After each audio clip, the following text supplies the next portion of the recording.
मैं Mukesh Kumar 11th class के chemistry के सभी स्टूडेंट्स का अपने इस YouTube channel Mukesh chemistry lectures पर वेलकम करता हूं। बच्चों, आज के इस लेक्चर में मैं आपको जो टॉपिक पढ़ाने जा रहा हूं उसका नाम है केमिकल स्टोइकियोमेट्री, यानी कि रासायनिक रस समीकरण मिति। तो बच्चों, इस टॉपिक को ध्यान से समझने के लिए और इसका नोट्स अपनी कॉपी में तैयार करने के लिए आप कॉपी और पेन के साथ रेडी हो जाइए। तो बच्चों, इस टॉपिक को स्टार्ट करते हैं। बच्चों, जैसा कि आप इसका नाम देख रहे हैं, बड़ा अजीब आपको लग रहा है, रस समीकरण मिति, लेकिन उतना ये अजीब नहीं है। अगर सबसे पहले आप इसके नाम पर जाएं तो इसका नाम स्टोइकियोमेट्री है। स्टोइकियोमेट्री को ही हिंदी में रस समीकरण मिति कहते हैं। स्टोइकियोमेट्री बच्चों एक ग्रीक भाषा का शब्द है जो दो शब्दों स्टोइकियोन और मेट्रोन से मिलकर बना है। स्टोइकियोन का मतलब होता है बच्चों तत्व और मेट्रोन का मतलब होता है मापना। तो तत्वों को मापना इसका शाब्दिक अर्थ हुआ। ये तो बच्चों इसके नाम की बात हुई, नाम के अर्थ की बात हुई कि नाम किन किन अन्य दो शब्दों से मिलकर बना है और किस तरह का ये शब्द है। अब बच्चों, इसके नाम पर बहुत ज्यादा दिमाग आपको लगाने की जरूरत नहीं है, क्योंकि इसका नाम जब आप पढ़ते हैं तो बड़ा आपको अटपटा लगता है, लेकिन मैंने पहले आपको कह दिया ये एक अटपटी चीज नहीं है। बहुत ही सिंपल सी थ्योरी है जिसको आप आसानी से अभी समझ जाएंगे। बच्चों, स्टोइकियोमेट्री, जिसको मैंने रस समीकरण मिति कहा है, ये रासायनिक अभिक्रिया में अभिकारकों और उत्पादों के मात्रात्मक संबंधों को व्यक्त करती है। फिर से बच्चों, रस समीकरण मिति क्या है? बच्चों, रस समीकरण मिति रासायनिक अभिक्रियाओं में अभिकारकों और उत्पादों के मात्रात्मक संबंधों को व्यक्त करती है। अगर हम संक्षिप्त में इसकी डेफिनेशन कहें कि रासायनिक रस समीकरण मिति क्या है, तो सीधी सी डेफिनेशन बनती है रासायनिक अभिक्रियाओं में अभिकारकों और उत्पादों के मात्रात्मक संबंधों को रासायनिक रस समीकरण मिति कहा जाता है। अब बच्चों, रासायनिक रस समीकरण मिति रासायनिक अभिक्रिया की केवल और केवल संतुलित रासायनिक समीकरण पर ही लागू होती है। यानी कि रासायनिक अभिक्रिया की जो समीकरण आपको दी गई है वो संतुलित होनी चाहिए, तभी आप उस पर रस समीकरण मिति यानी कि स्टोइकियोमेट्री अप्लाई कर पाएंगे। अब बच्चों, ये अभिकारकों और उत्पादों का ये मात्रात्मक संबंध क्या है, इसको बहुत ही आसानी से मैं आपको समझाने जा रहा हूं। इसको आप जब समझेंगे तो आपको लगेगा कि ये तो एक बहुत ही आसान सी थ्योरी है। तो बच्चों, आप देखिए, समझिए इस चीज को। बच्चों, यहाँ पर मैं एक रासायनिक अभिक्रिया ले रहा हूं, बहुत सिंपल सी रासायनिक अभिक्रिया है जिसमें नाइट्रोजन गैस हाइड्रोजन गैस से अभिक्रिया करती है और अमोनिया गैस का निर्माण होता है। तो बच्चों, अब इसकी रासायनिक समीकरण देखिए जरा। रासायनिक समीकरण क्या बनेगी बच्चों? एक तो नाइट्रोजन गैस है हमारे पास। कौन सी गैस है बच्चों? नाइट्रोजन गैस है। दूसरी मैंने ले ली गैस हाइड्रोजन। कौन सी ले ली? Gas hydrogen. और इन दोनों गैसों की जब अभिक्रिया कराई जाती है तो एक तीसरी गैस बन जाती है जिसका नाम है बच्चों अमोनिया। ये एक रासायनिक अभिक्रिया है। अब बच्चों, इस रासायनिक अभिक्रिया में अभिकारक नाइट्रोजन गैस है और हाइड्रोजन गैस है और उत्पाद अमोनिया गैस है।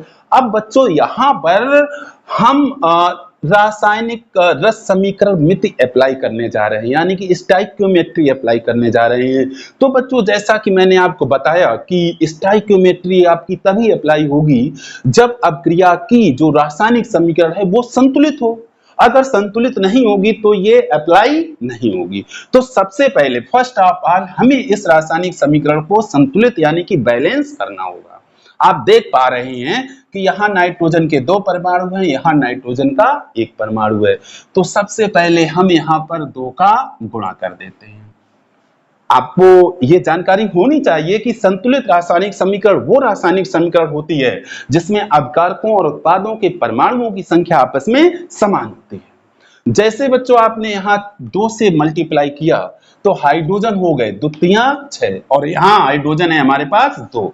तो इसको 2 को 6 बनाने के लिए मुझे यहाँ 3 से गुणा करना पड़ेगा। बच्चों जैसा कि पिछले लेक्चर में मैंने आपको बताया था कि रासायनिक समीकरणों को अधिकांशतः अनुमान विधि द्वारा ही बैलेंस किया जाता है और यही अनुमान विधि है। तो बच्चों अब आप देख रहे हैं कि ये रासायनिक समीकरण हो गई हमारी संतुलित। अब यहाँ पर स्टोइकियोमेट्री हम अप्लाई करेंगे। रासायनिक समीकरण को देखने पे बच्चों आपको क्या लग रहा है कि यहाँ पर नाइट्रोजन कितना है, नाइट्रोजन गैस कितनी है 1 मोल, और हाइड्रोजन गैस कितनी दिख रही है बच्चों 3 मोल, और अमोनिया गैस कितनी दिख रही है बच्चों 2 मोल। ये तो रासायनिक समीकरण को देखने पर ही आपको पता चल जाता है जब आप संतुलित रासायनिक समीकरण को देखते हैं। तो बच्चों संतुलित रासायनिक समीकरण में अपकारकों और उत्पादों के जो मोलों की संख्या होती है उनको रस समीकरण मिति गुणांक कहते हैं। अब यहाँ पर बच्चों अगर आपसे पूछा जाए कि N2H2 और NH3 के रस समीकरण मिति गुणांक क्या है तो आप बताएंगे N2 का 1 है, H2 के 3 है और NH3 के 2 है। अब बच्चों मेन बात यहां से शुरू होती है, इससे आप किस तरह के संबंध निकाल सकते हैं।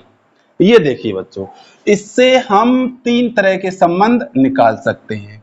पहला संबंध बच्चों देखो, 1 मोल N2 है, तो बच्चों आप यहां ध्यान से देखो 1 मोल N2 का जो द्रव्यमान आता है, देखो बच्चों एक नाइट्रोजन परमाणु का द्रव्यमान 14, 2 नाइट्रोजन परमाणुओं का द्रव्यमान 14 दूनी 28, कितना आ जाएगा बच्चों 28 ग्राम।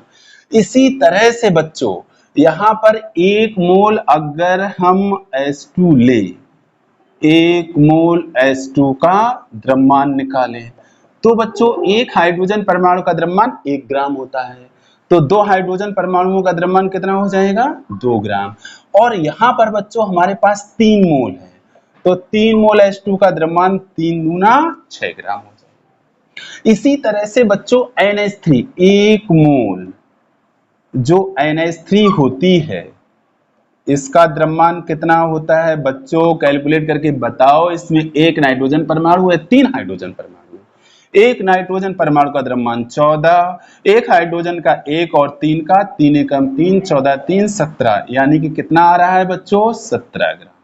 यानी कि 1 मोल NH3 का द्रव्यमान 17 ग्राम, तो 2 मोल NH3 का द्रव्यमान कितना हो जाएगा 17 दूनी 34 ग्राम। यानी कि इससे एक बात ये निकल के आ रही है कि यहां पर जब 14 दूनी 28 ग्राम N2, 28 ग्राम N2,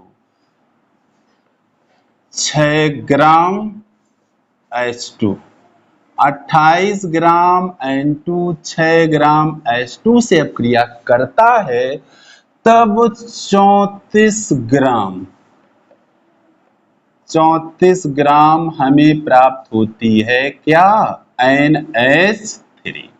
तो ये एक रिलेशन यहां निकल के आती है, जब 28 ग्राम N2 गैस 6 ग्राम H2 गैस से अपक्रिया करती है तब 34 ग्राम NH3 गैस प्राप्त होती है। इसके बाद और इससे क्या निष्कर्ष निकलता है, आगे बच्चों बढ़ते हैं। आपको पिछले लेक्चर में मैंने आपको बताया था कि 1 मोल का मतलब क्या होता है 6.02213 गुणे 10 की घात 23 का, जहां मैंने बताया था कण का अर्थ होता है अणु, परमाणु या आयन या इलेक्ट्रॉन या प्रोटॉन या न्यूट्रॉन।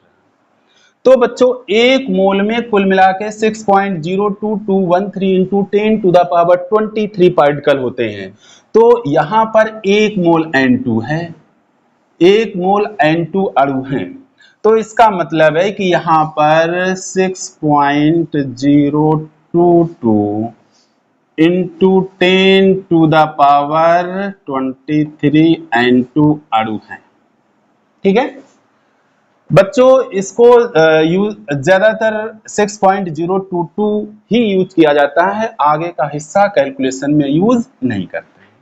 अब बच्चों ध्यान दो, H2 कितना है 3 मोल, 1 मोल H2 में कितने H2 अणु होते हैं 6.022 इंटू 10 टू द पावर 23, तो 3 मोल में कितने होंगे, 3 का यहाँ गुणा हो जाएगा, कितना आ जाएगा 3 दूना 6, यहाँ देखो 3 दूना 6, 3 दूना 6, 0 और तिछक 18, तिछक 18 इंटू 10 टू द पावर कितना हो जाएगा बच्चों 23। कौन से अणु?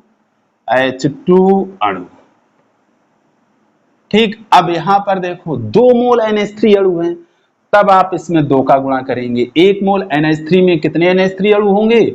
6.022 इंटू 10 टू द पावर 23। तो 2 मोल में कितने हो जाएंगे? 6 दूनी 12.044 इंटू 10 टू द पावर 23 क्या हो जाएंगे? NH3 अणु। यानी कि इससे एक निष्कर्ष ये निकला कि जब 6.022 into 10 to the power 23 nitrogen अणु 18.066 गुणित 10 की घात 23 H2 अणुओं से अपक्रिया करते हैं, तब 12.044 गुणित 10 की घात 23 अमोनिया अणु प्राप्त होते हैं। तो बच्चों देख रहे हैं कितनी मजेदार बात है। इससे क्या क्या निष्कर्ष निकल रहे हैं? एक तो ये निष्कर्ष निकला कि जब 28 ग्राम नाइट्रोजन गैस से 6 ग्राम हाइड्रोजन गैस अपक्रिया करती है, तब 34 ग्राम अमोनिया गैस प्राप्त होती है। दूसरा निष्कर्ष क्या निकला? जब 6.022 गुणित 10 की घात 23 नाइट्रोजन अणुओं से 18.066 गुणित 10 की घात 23 हाइड्रोजन अणु अपक्रिया करते हैं, तब 12.044 गुणित 10 की घात 23 अमोनिया अणु प्राप्त होती है। अब बच्चों आगे बढ़ते हैं और इससे क्या निष्कर्ष निकलता है इसको देखते हैं। देखिए बच्चों, मैंने आपको बताया था कि एनटीपी या एसटीपी पर प्रत्येक गैस के 1 मोल का आयतन कितना होता है? 22.44 लीटर होता है। तो इसका मतलब हुआ, इस स्टोइकियोमेट्री हमें यहाँ पे ये बता रही है कि देखो बच्चों 1 मोल का आयतन कितना? 22.4 लीटर। तो 1 मोल नाइट्रोजन का आयतन कितना हो जाएगा? 22.4 litre nitrogen gas. 3 mole nitrogen का आयतन कितना हो जाएगा? 3 से इसमें मल्टीप्लाई कर दो, 3 चौको 12, 3 दूना 6, 1 7, 3 दूना 6, 67.2 लीटर हाइड्रोजन गैस। अब आगे बढ़ो, 1 मोल NH3 का आयतन 22.4 लीटर। तो 2 मोल NH3 का आयतन 2 का ऐसे मल्टीप्लाई कर दो, 44.8 लीटर NH3।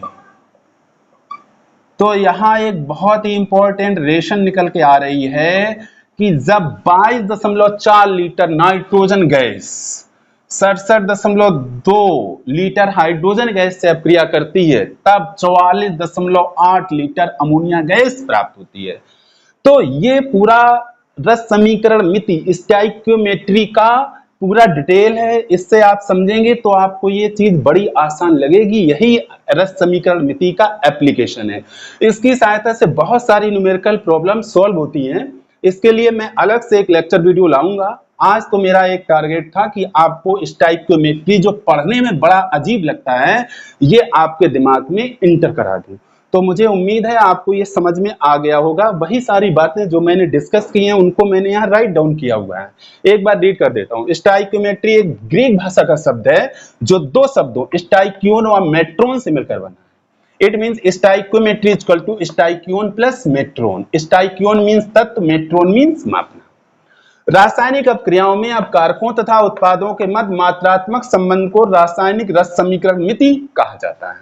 अब इसके बहुत ही ज्यादा इंपॉर्टेंट बात, रासायनिक रस समीकरण मिति केवल संतुलित रासायनिक समीकरण पर लागू होती है। ध्यान देने वाली बात है, जब तक रासायनिक समीकरण संतुलित नहीं होगी इसका कोई मतलब नहीं है।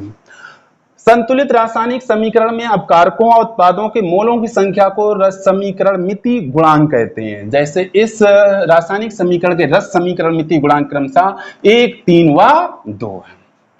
रासायनिक रस समीकरण मिति गुणांकों के द्वारा अभिकारकों और उत्पादों के मध्य मात्रात्मक संबंधों का ज्ञान होता है। यहाँ रस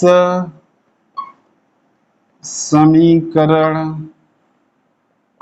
मिति गुणांक क्रमशः क्या क्या है, 1, 3 व 2 है। तो अब बच्चों इसका आप स्क्रीनशॉट लेके इसे कॉपी में नोट कर लीजिए। अब बच्चों आज की लेक्चर वीडियो यहीं पे समाप्त करते हैं। उम्मीद है कि आपको ये समझ में आ गया होगा टॉपिक। तो अगर आपको लेक्चर वीडियो समझ में आया है तो वीडियो को आप लाइक और शेयर जरूर कर दें। अगर आप चैनल पे नए हैं तो चैनल को सब्सक्राइब कर लें। Thank you so much.